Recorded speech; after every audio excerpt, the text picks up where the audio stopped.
Gloria a Dios. Dios los bendiga, hermanos. Esta tarde le damos gracias al Señor por la bendición que nos concede una vez más de acercarnos hasta su presencia, siempre con el propósito de aprender más de su palabra.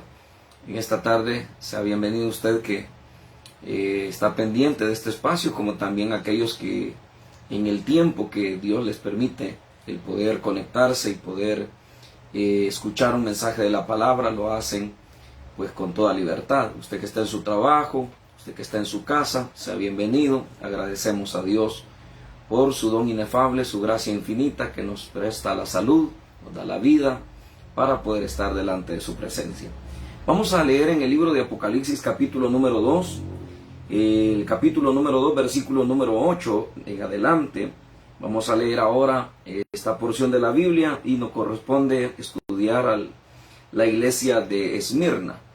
Vamos a ver ese mensaje que Dios le da a la iglesia de Esmirna y que ahora pues cobra vida para nosotros también en este tiempo final. Dice la Escritura: y escribe al ángel de la iglesia en Esmirna, el primero y el postrero, el que estuvo muerto y vivió, dice esto: yo conozco tus obras y tu tribulación y tu pobreza, pero tú eres rico, y la blasfemia de los que se dicen ser judíos y no lo son, sino sinagoga de Satanás. No temas en nada lo que vas a padecer. He aquí el diablo echará a algunos de vosotros en la cárcel, para que seáis probados y tendréis tribulación por 10 días.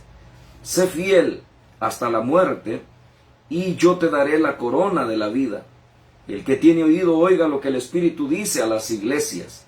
El que venciere no sufrirá daño de la segunda muerte. Amén. Oremos al Señor para que Él nos bendiga, nos ministre por medio de su palabra, que Él nos hable por medio de este mensaje. Oremos a nuestro Padre Celestial. Bendito Dios y Padre que estás en los cielos y habitas en nuestros corazones. Te damos muchas gracias, Señor amado, por la bendición que nos concedes de poder acercarnos delante de tu presencia, con el único propósito, Señor, de adorarte, exaltar tu nombre, a través, Señor amado, de nuestra vida, que, Dios mío, está dispuesta a recibir tu palabra. Háblanos por medio de esta palabra que hemos leído, de este mensaje, Señor, a la iglesia de Esmirna, en el nombre de Cristo Jesús. Atamos toda fuerza del maligno, que tu presencia, Dios, llene nuestras vidas, sana al que está enfermo, Dios mío, fortalece al que está débil, provee al necesitado, abre los cielos, derrama bendición abundante sobre tu iglesia, en el nombre de Jesús de Nazaret. Gracias te damos, Señor, por este tiempo de refrigerio para nuestras almas. Bendícenos por medio del estudio de tu palabra. En el nombre de Cristo Jesús, gracias te damos, Señor. Amén y amén. Hermanos, el mensaje a Esmirna es un mensaje muy importante. Es el mensaje en el cual Dios no reprocha absolutamente nada de esta iglesia. Y es porque la misma connotación de esta iglesia pues a uno le impresiona, ya que su nombre Esmirna, lo que significa es mirra.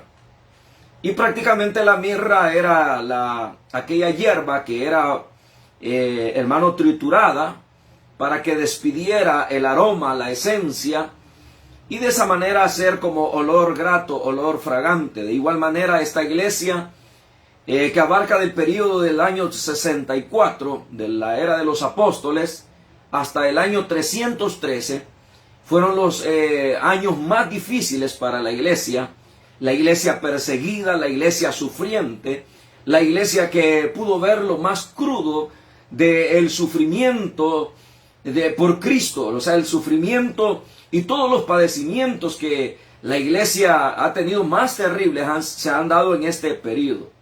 Entonces, hermanos, cuando leemos acá, dice: escribe al ángel de la iglesia, está en Esmirna, la iglesia en Esmirna.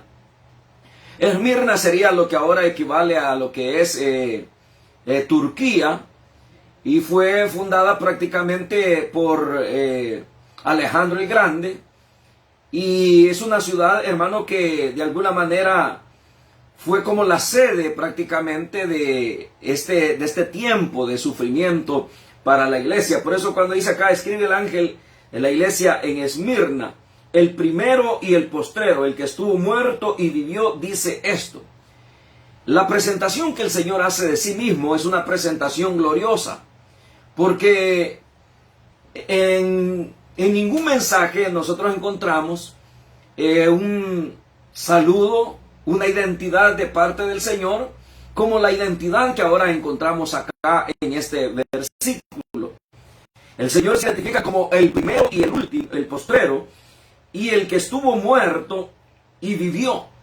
Es decir, en el momento de la crisis, de la persecución, de la muerte, de aserramientos, de muerte en el Coliseo, gente que era quemada, gente que era, hermano, desgollada por ser cristiana. En medio de eso dice el Señor, el que habla contigo, el que te da el mensaje es el primero y el postrero, el que estuvo muerto y vivió. Es decir, lo que el Señor pretende es que la iglesia entienda que su fe está fundamentada en un Cristo vivo, en un Cristo que vino a esta tierra, que desde el principio estaba con el Padre creándolo todo. Luego vienen los postreros días a manifestarse en carne a esta tierra y sufre todos los padecimientos en su ministerio. A la vez es muerto, es crucificado, pero al tercer día el Señor se levanta poderoso, y ahora que Él da este mensaje a la iglesia, lo primero que le hace ver es que el Cristo a quien ellos adoran y por quien ellos están dando la vida es un Cristo vivo, es un Cristo que da esperanza, es un Cristo que puede dar esa palabra de aliento en los momentos más difíciles que la iglesia pueda estar pasando.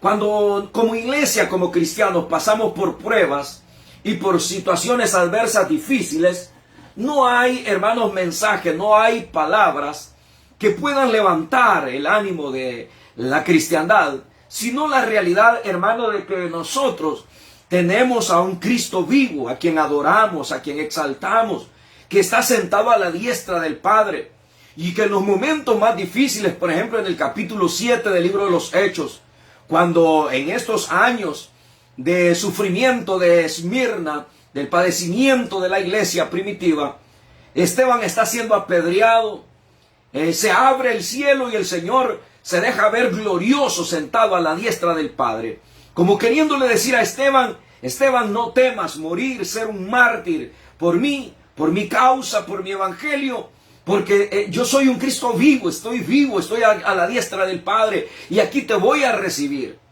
Y eso, hermano, esa gloriosa manifestación motivó a Esteban a dar su vida por el Señor, a mantenerse firme en los caminos del Señor, defendiendo la causa, predicando el mensaje del evangelio, señalando el pecado de las autoridades religiosas de aquel tiempo, ya que él tenía esa esperanza gloriosa. Ningún cristiano, hermano, carece de esa esperanza. Todos, en el momento de la muerte, aunque andemos en el valle de la sombra y de la muerte, dice el salmista: no temeré mal alguno, porque tú estarás conmigo. Ahora que la iglesia está pasando por el valle de la sombra y de la muerte, de la persecución terrible, de, hermano, sacrificios tremendos, o sea, sufrimientos espantosos que está pasando la iglesia, ahora el Señor se presenta como el Cristo que estuvo muerto, pero que volvió a vivir, que resucitó, que se levantó de la muerte y está vivo. Él es el que te dice esto,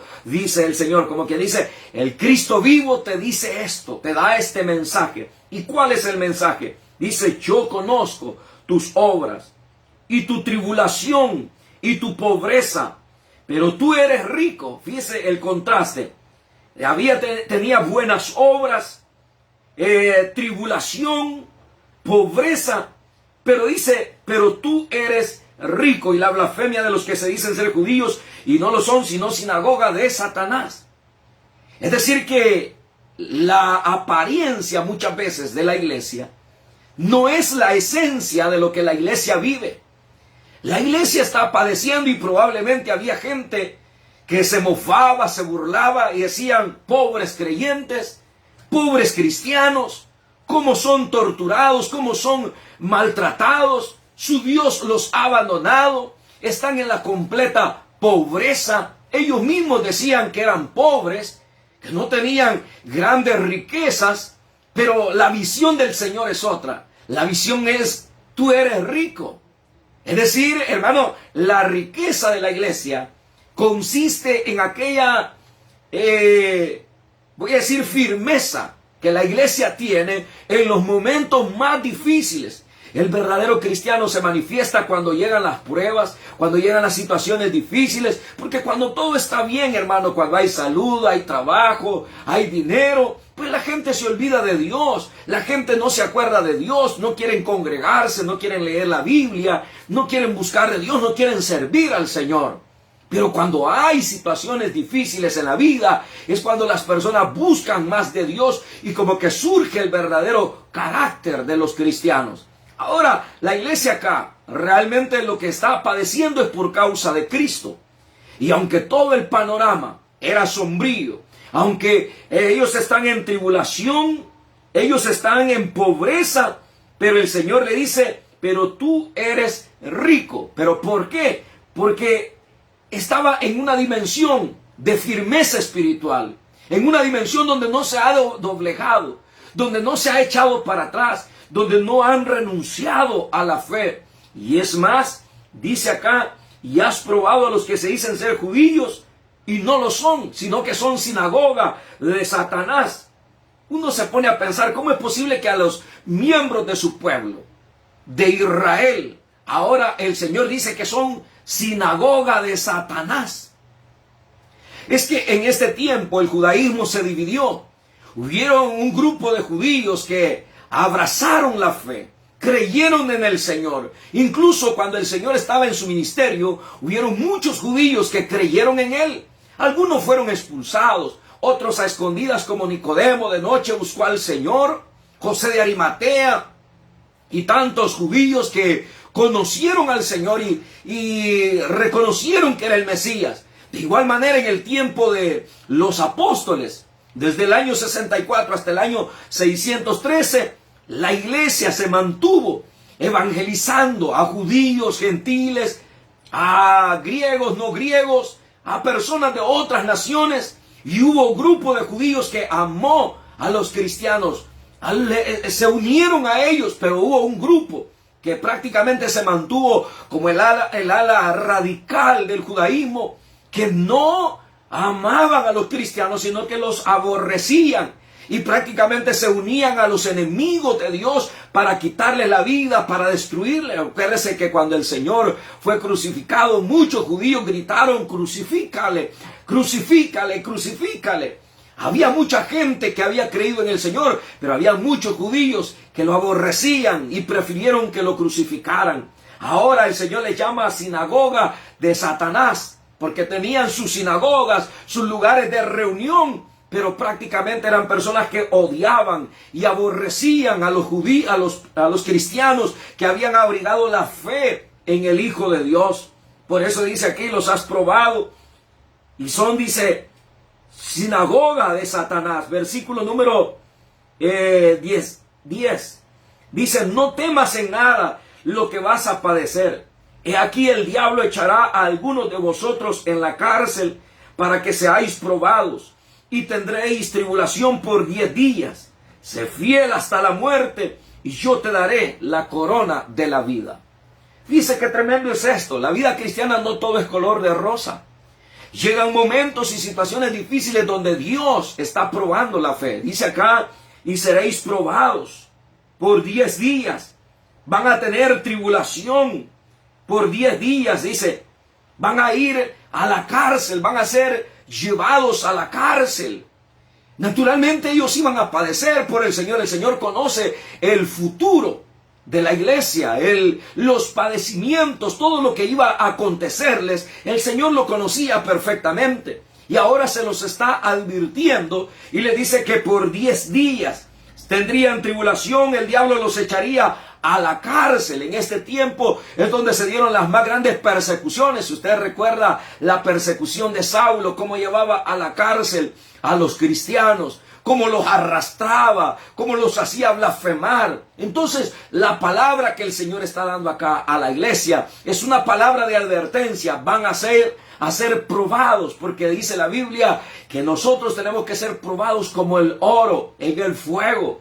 Y en el fuego el oro brilla más, no se debilita, sino que se purifica más. Así el cristiano, en medio de las pruebas, en medio de las situaciones difíciles, en lugar de retroceder, en lugar de decir, el Señor no está conmigo, me ha abandonado, los cristianos se fortalecen. Hoy, en este tiempo que la iglesia ha pasado y está pasando por una pandemia terrible, que hemos visto familiares morir, personas que no se han podido ni llorar ni velar, pero en medio de todo eso, la iglesia debe de entender que el Señor que vino a esta tierra, que murió y resucitó, está vivo y está con nosotros. Y Él permite estos tiempos difíciles para ser probados, para que la iglesia entienda, hermano, que nosotros no somos de este mundo y por eso el mundo aborrece a la iglesia. Ahora dice, seréis probados por 10 días.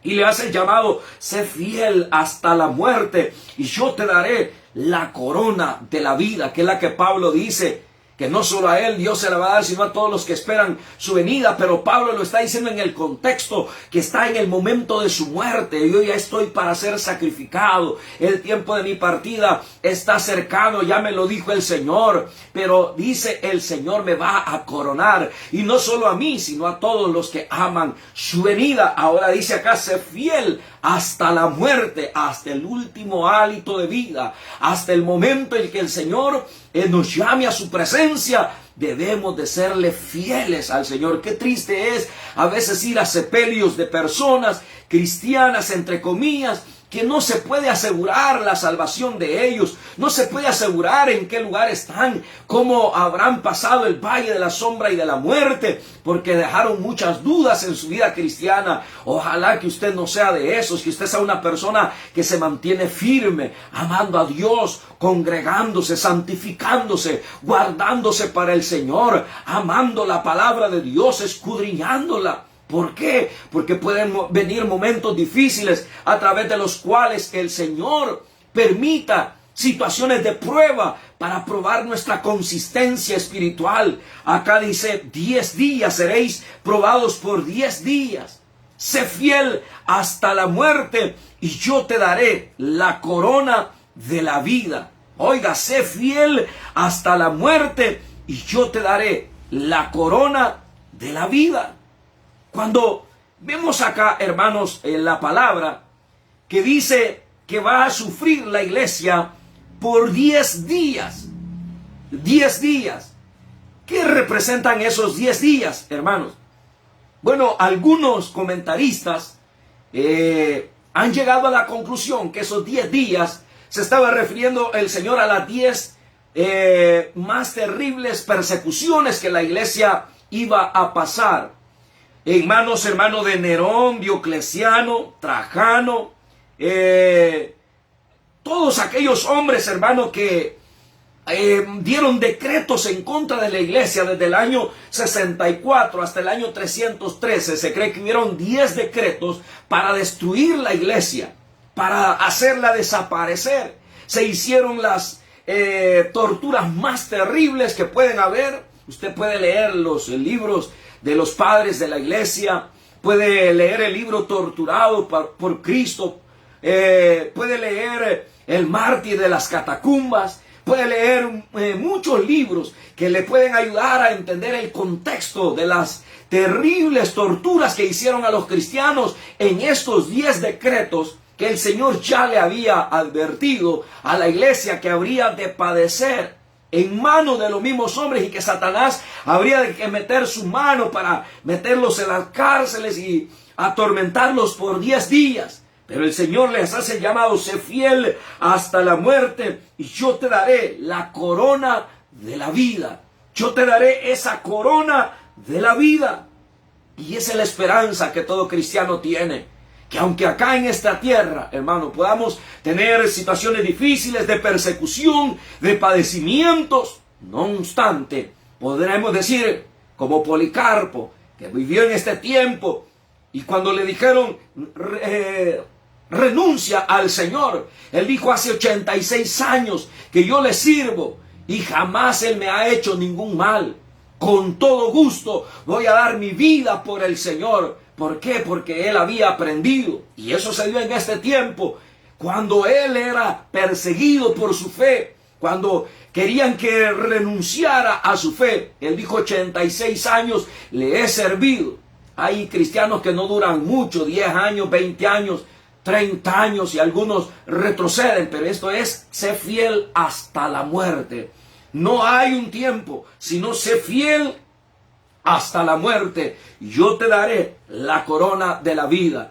Algunos creen que esa corona, bueno, empezó en el momento cuando Constantino en el año 313 da el decreto de cero persecución, pero no se refiere a eso. La corona que el Señor da es la corona de la vida eterna, la corona de los vencedores, no coronas humanas. Sí fue un tiempo en el cual Constantino en el año 313 decretó que la iglesia cristiana dejaba de ser perseguida, se acababa el sufrimiento. La iglesia de Esmirna, la iglesia de Mirra, la iglesia que ya había despedido el olor fragante ante la presencia de Dios y que había dejado una huella imborrable, una huella gloriosa, hermano, de fidelidad a Dios, ahora iba a gozar de un tiempo de paz, de un tiempo de tranquilidad, aunque eso traería la mundanalidad de la iglesia y tendría que pasar por otra situación difícil hasta llegar al momento del año de la reforma en el año 1517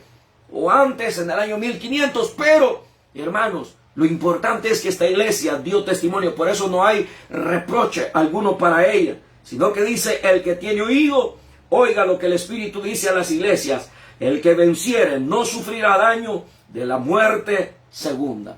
De la segunda muerte no sufrirá daño. ¿Qué significa la muerte segunda? Bueno, ya lo hemos leído y usted lo puede encontrar en Apocalipsis, capítulo número 19.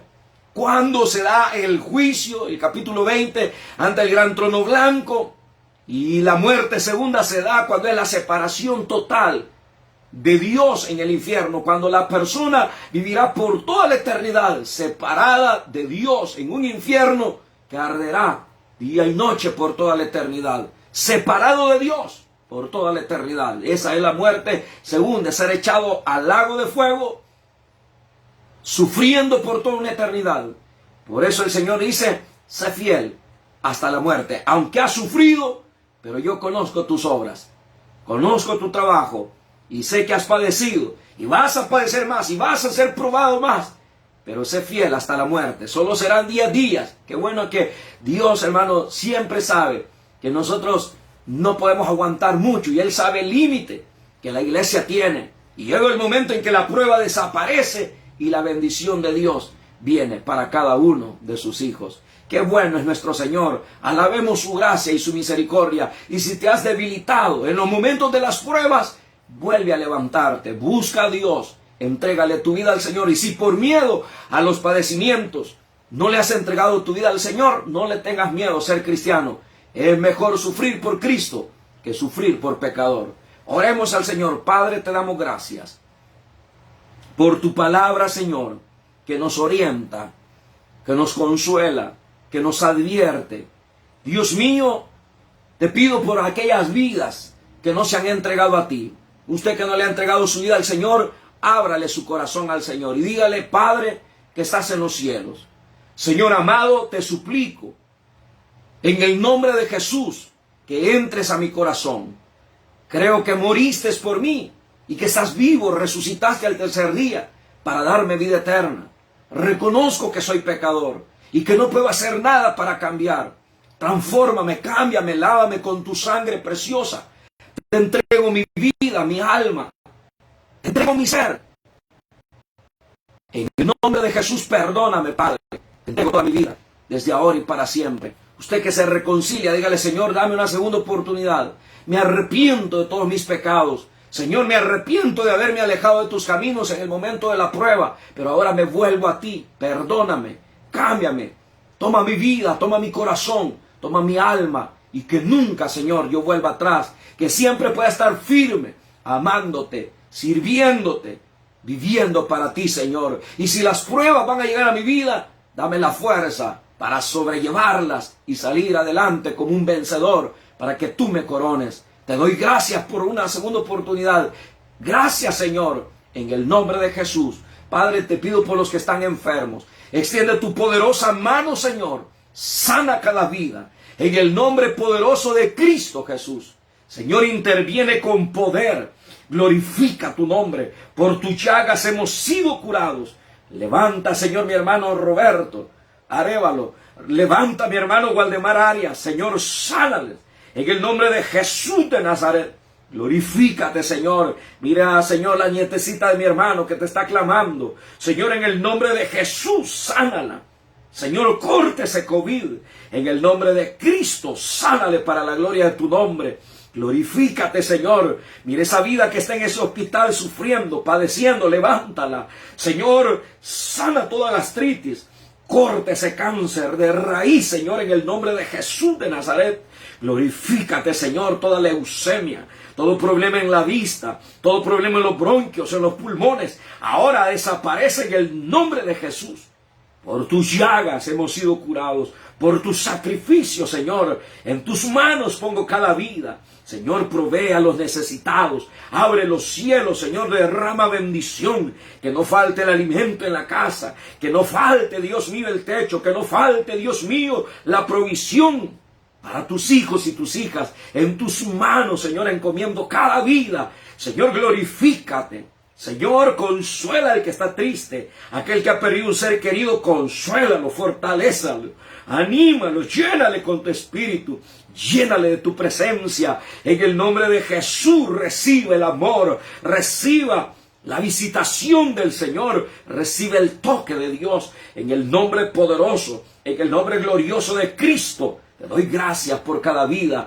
Gracias, Señor. Pongo en tus manos, Señor, nuestra nación. Señor, glorifícate en sus autoridades. Señor, revélate, Dios mío, a ellos. En el nombre de Jesús, bendice esta nación con trabajo, con salud, con bienestar. En el nombre de Jesús, reprendo todo espíritu de corrupción, de mentira, de maldad. En el nombre de Jesús de Nazaret, todo espíritu de odio, Señor, lo resisto en el nombre de Jesús de Nazaret. Bendice las naciones, bendice cada ministro de tu evangelio que está llevando tu palabra, guarda sus familias, bendice sus proyectos, cúbrelos con tu poder, guíales, Espíritu Santo, guíales con tu presencia, en el nombre de Jesús. En tus manos encomiendo nuestras familias, guárdales, cúbreles, protégeles.